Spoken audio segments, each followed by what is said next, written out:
जय हिंद दोस्तों, मेरा नाम है विक्रम और मैं स्वागत करता हूं आप सभी का आई एग्जाम बी के इस यूट्यूब प्लेटफॉर्म पर। सो गाइस, जैसा कि आपको पता है एग्जाम बी हर बार के लिए जो पेपर होते हैं उन सभी के लिए एक्सपेक्टेड इंश्योरेंस बेस्ड क्वेश्चन लेके आता है। तो इस बार भी मैं ये क्वेश्चंस आपके लिए लेके आया हूं।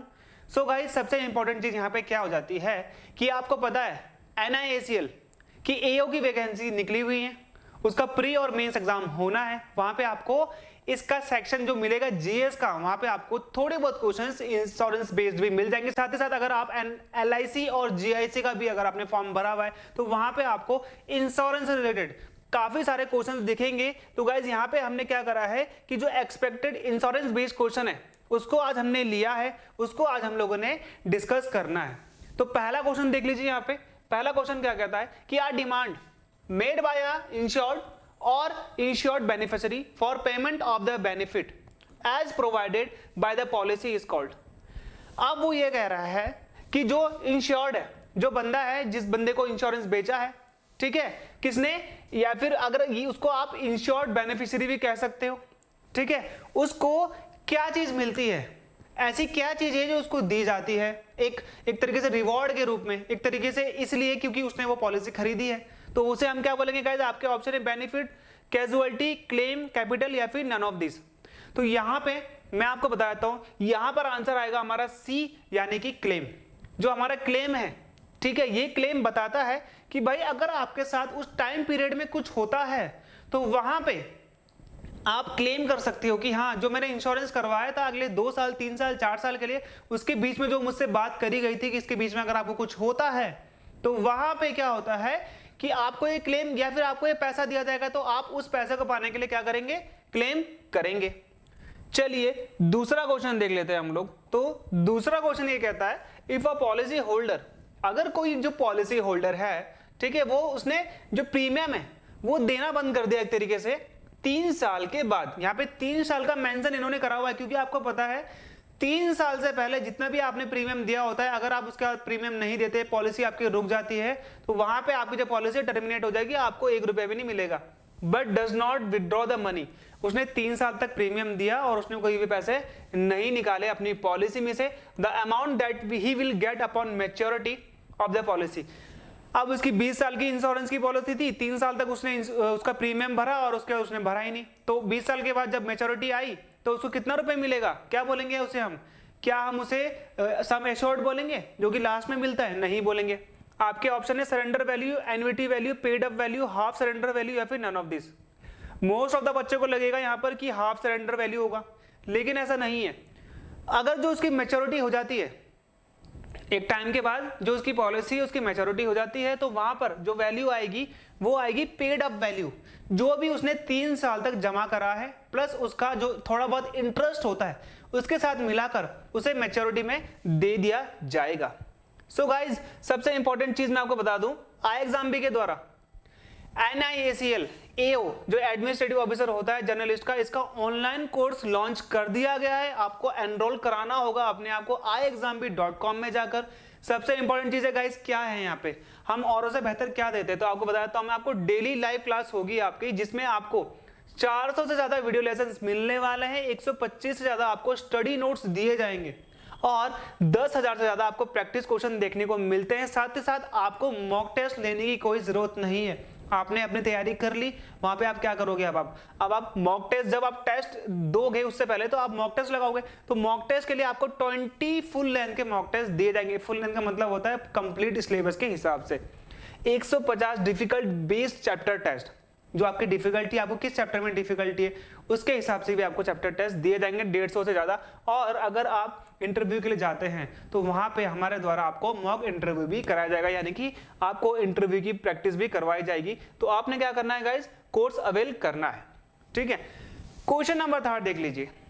विच of the term is used when a policy has lapsed. एक पॉलिसी लैप्स हो गई due to non payment of premium. आपने प्रीमियम ही नहीं भरा, किसी पॉलिसी का आपने प्रीमियम भरा ही नहीं, तो आपकी पॉलिसी क्या हो जाती है? लैप्स हो जाती है। तो हम इसे क्या कहते हैं? आपके ऑप्शन है policy unforced, policy backed, policy in variance, policy not in force या फिर नन ऑफ दिस। तो यहां पे मैं आपको बताता हूं, हमारा आंसर है पॉलिसी नॉट इन फोर्स। यानी कि जो अब हमारी पॉलिसी जो है वो फोर्स में है ही नहीं, वो लागू ही नहीं होती, तो आपको कोई भी इंश्योरेंस लागू नहीं होगा वर्तमान में। तो गाइज ये हो गया हमारा ऑप्शन। तो गाइज हमारे क्वेश्चन नंबर 4 में चलते हैं। 4th क्वेश्चन क्या कहता है, which amount is paid to an agent. कोई एजेंट होता है जिससे आप एक तरीके से पॉलिसी लेते हो, कोई भी आपका सेल्स पर्सन है या फिर insurance sale person, as a percentage of the policy premium. जो आपकी पॉलिसी है उसकी प्रीमियम का मान लीजिए 2000, 1000, 4000, 5000 जो भी प्रीमियम है, इसका कुछ परसेंटेज जिससे आपने एक तरीके से जो पॉलिसी ली है, एजेंट से ली है, सेल्समैन से ली है, तो उसका कुछ परसेंटेज उसको जाता है। किससे जाता है, क्योंकि उसने आपको बेचा है, क्योंकि वो एजेंट है, क्योंकि वो क्या है, मीडिएटर है आपके और कंपनी के बीच में, तो वो काम कर रहा है तो उसको पैसे भी चाहिए। तो आपके ऑप्शन है paid up, semi premium, commission, premium या फिर नन ऑफ दिस।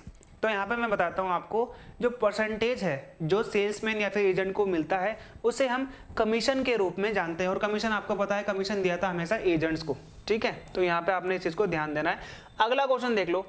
अगला क्वेश्चन क्या कह रहा है कि विच of the following is the length of time after a premium is due and unpaid during which the policy।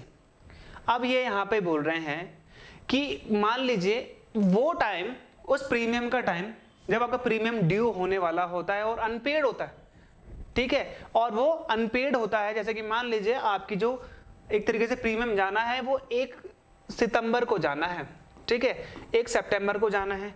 इस 1 सितंबर के बाद आपको 1 मंथ का टाइम मिलेगा। इस एक तरीके से ये प्रीमियम, कई जगह प्रीमियम कितने साल के होते हैं, 1 साल के होते हैं, 6 महीने के होते हैं, क्वार्टरली होते हैं, मंथली होते हैं। ये चार्ट आपके प्रीमियम आपको देखने को मिलते हैं, annually, by annually, half yearly बोलते हैं, क्वार्टरली बोलते हैं और मंथली बोलते हैं। ये जो आपके एक तरीके से प्रीमियम हो गए। इस प्रीमियम के आपको ग्रेस पीरियड मिलता है। यहाँ पे जो आंसर है मैंने आपको बता दिया, यह है आपका ग्रेस पीरियड। इस ग्रेस पीरियड के टाइम पे आप क्या करेंगे, जो आपका प्रीमियम है, ठीक है, जो आपका प्रीमियम है उसे आप भर सकते हो, यानी कि वो प्रीमियम आपका लैप्स नहीं होगा। जैसे मान लीजिए आपने 1 महीने बाद भरा अगर, क्योंकि इसमें टाइम 30 डेज का होता है, ठीक है, 30 डेज के अंदर में आपको जो प्रीमियम है वो भरना होता है। जैसे कि मैं आपको यहाँ पे समझा रहा था, 1 सितंबर है तो आपको 1 अक्टूबर से पहले पहले अपना प्रीमियम जमा करना होगा, अदरवाइज जो आपका प्रीमियम है एक तरीके से आपकी पॉलिसी भी लैप्स हो सकती है, वहां पर इस चीज का खतरा बहुत ज्यादा होता है। क्वेश्चन नंबर 6 देख लीजिएगा। इस क्वेश्चन नंबर 6 का कहता है कि एक पर्सन है, ठीक है, जो एक्सपर्ट है किस चीज में, economic, statistics and mathematical calculation, ये 3 चीज में तो वो एक्सपर्ट है, और साथ ही साथ वो हेल्प करता है रिस्क असेसमेंट, ठीक है, रिस्क को एस्टिमेट लगाना कि कितना रिस्क आपके साथ हो सकता है, और estimation of premium rates for insurance business is known as, ठीक है। वो क्या करेगा, एक तरीके से इंश्योरेंस कंपनी को बताएगा। जैसे कि मान लीजिए मैं यहाँ पे एग्जांपल देता हूँ आपको कि हर जो हमारी LIC है वो चाहेगी कि मैं कम से कम उम्र वाले का क्या करूं, इंश्योरेंस करूं, क्योंकि उसके डेथ, उसके मरने के चांसेस कम होंगे। हर LIC चाहती है कि वो 50 से 60 के ऊपर जितने भी लोग हैं इनका इंश्योरेंस कम करे, इनका प्रीमियम भी हाई होता है। 70-60 के ऊपर वालों का तो प्रीमियम बहुत ज्यादा होता है, एक 20 से 30 की उम्र वाले के बीच में, ठीक है, इसके चांसेस कम होते हैं ना डेथ होने के। ये भी यंग है, इसके अंदर बीमारी नहीं होती, लेकिन ये जो 60 है, 70 है, तो इन लोगों का जो इंश्योरेंस, इनका प्रीमियम बहुत हाई होगा, क्योंकि कंपनी को पता है कि इनको खतरा है। तो रिस्क असेसमेंट क्या है, यही बात बताना कि भाई किससे कितने खतरा हो सकता है। तो बताइए, आपके ऑप्शन है एन्युटी, एजेंट, मोर्टेलिटी, एक्चुअरी या फिर नन ऑफ दिस। इनमें से कौन सा क्या करता है, एक तरीके से यहां पे बताता है किसी LIC इंश्योरेंस कंपनी को, इंश्योरेंस बिजनेस को, कि भाई आपका खतरा कितना है, क्योंकि वो एक्सपर्ट है इकोनॉमिक में, ठीक है, स्टैटिस्टिक्स में, मैथमेटिकल कैलकुलेशन में, इन सब में एक्सपर्ट होने के कारण वो जो इंश्योरेंस कंपनी है उसको हायर करती है और पूछती है कि आप हमें बताएं कि जो हमारा एसेट मैनेजमेंट है हम वो कैसे करें, जो हमारा एक तरीके से रिस्क असेसमेंट है, रिस्क मैनेजमेंट है, आप हमें सिखाएं। तो वो बताते हैं कि आपने यहाँ पर ऐसे पैसे बचाने। तो यहाँ पे क्या है गाइस, वो हो गया आपका एक्चुअरी। जो एक्चुअरी होता है वो रिस्क असेसमेंट पे काम करता है। अब देख लीजिए क्वेश्चन नंबर 7 है, selling of insurance product through bank is called. आपने 2 चीजें सुनी होंगी, PM JJY, यानी कि प्रधानमंत्री जीवन ज्योति बीमा योजना है, वैसे तो JJBY एक तरीके से यहाँ पे, ठीक है, और दूसरा कौन सा है, प्रधानमंत्री SBY। सुरक्षा बीमा योजना। तो ये जो दो इंश्योरेंस है, एक तरीके से बीमा है, जिसमें आपको फैटल डेथ का मिलता है, दूसरा आपको एक्सीडेंट कवर मिलता है। तो ये जब आप अकाउंट खुलाने जाओगे तो ये आपका जो बैंक है वो टोटली आपसे मतलब बिना बोले भी काट लेता है। हालांकि ये एक तरीके से फोर्सेबल नहीं है, लेकिन वहां पे आपका ये जो पैसा है वो काट लिया जाता है, क्योंकि आपका जो केवाईसी फॉर्म होता है वहां पे लिखा होता है कि आपने ये दो पॉलिसी है, ये लिए कि नहीं लिए। तो ये जो दो पॉलिसी है ये जो गवर्नमेंट दे रही है बेसिकली, ठीक है, ये हर किसी को मिलता है। तो यहाँ पे क्या होता है कि ये बैंक दे रहा है, यहाँ पे कोई कंपनी नहीं आई, यहाँ पे LIC भी नहीं आई, यहाँ पे एक तरीके से NIACL भी नहीं आया, यहाँ पे कोई और थर्ड पार्टी भी नहीं आई। तो डायरेक्ट बैंक ने अपने कस्टमर को ये इंश्योरेंस बेच दिया। तो यहाँ पे आपको बताना है कि जब कोई इंश्योरेंस प्रोडक्ट बैंक के द्वारा बेचा जाता है तो हम उसे क्या कहते हैं। आपके ऑप्शन है एमोर्टाइजेशन, एंडोमेंट, एक्चुअलाइजेशन, या फिर बैंक एश्योरेंस, या फिर नन ऑफ दिस। तो यहाँ पे जो हमारा सही आंसर होता है वो है हमारा बैंक एश्योरेंस। ठीक है, जब बैंक क्या करता है किसी इंश्योरेंस प्रोडक्ट को बेचता है तो हम उसे बोलते हैं बैंक एश्योरेंस। अब अगला क्वेश्चन देख लीजिए, when all the benefits of an insurance policy gets terminated due to non payment of premium। आपने प्रीमियम नहीं भरा, आपने अपनी पॉलिसी का प्रीमियम बिल्कुल भरना बंद कर दिया, 3 साल से पहले ही भरना बंद कर दिया, then the policy is said to B.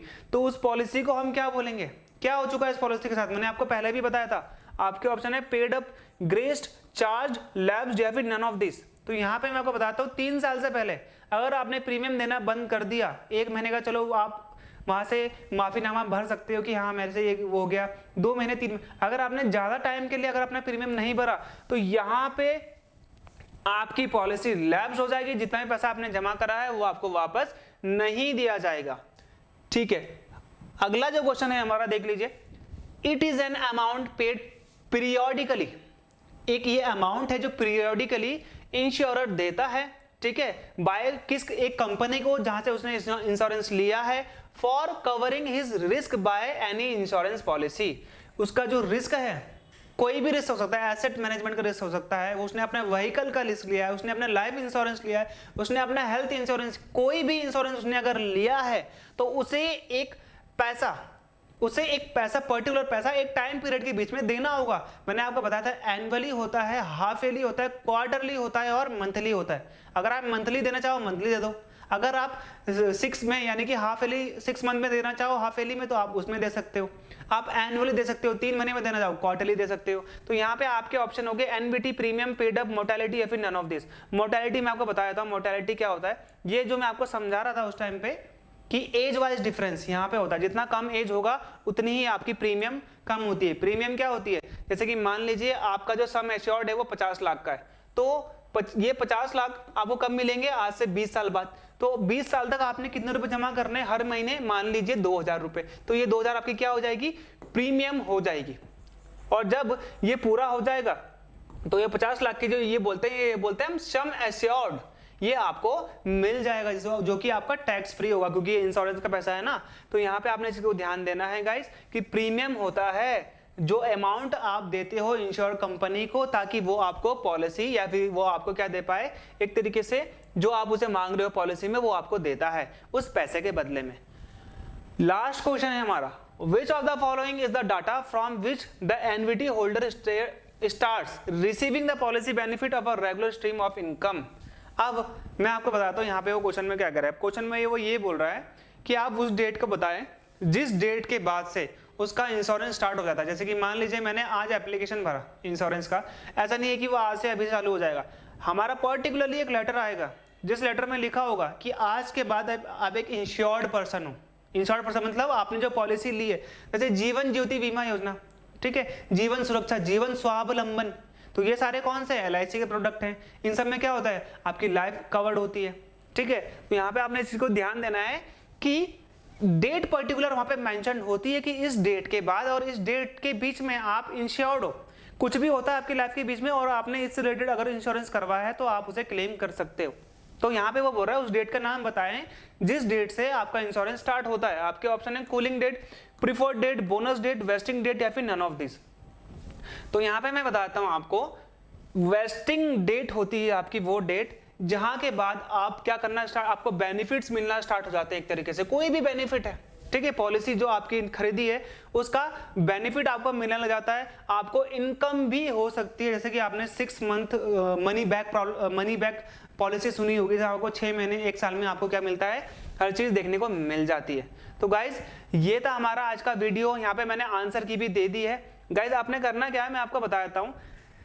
iExamB का जो आपको यहाँ पे टेलीग्राम में उसका लिंक मिल जाएगा, जो हमारा चैनल है उसके ग्रुप का, और मैं आपको बताता हूँ वहाँ पे मैंने इस जो हमारी पीपीटी है इसका मैंने उसका वहाँ पे डाल रखा है, वहाँ पे आंसर की भी मैंने डाल रखी है, और साथ ही साथ मैं वहाँ पे आपके लिए और भी इंश्योरेंस रिलेटेड क्वेश्चंस डालूंगा। तो गाइज आपने करना क्या है, आपने चैनल को ज्वाइन करना है, आपके इंश्योरेंस वहाँ से मैं कवर कराऊंगा, इस बात की गारंटी मैं आपको देता हूँ। तो गाइज मिलते हैं हमारे नेक्स्ट वीडियो में, तब तक के लिए tata bye bye. This is Vikram Singh signing of.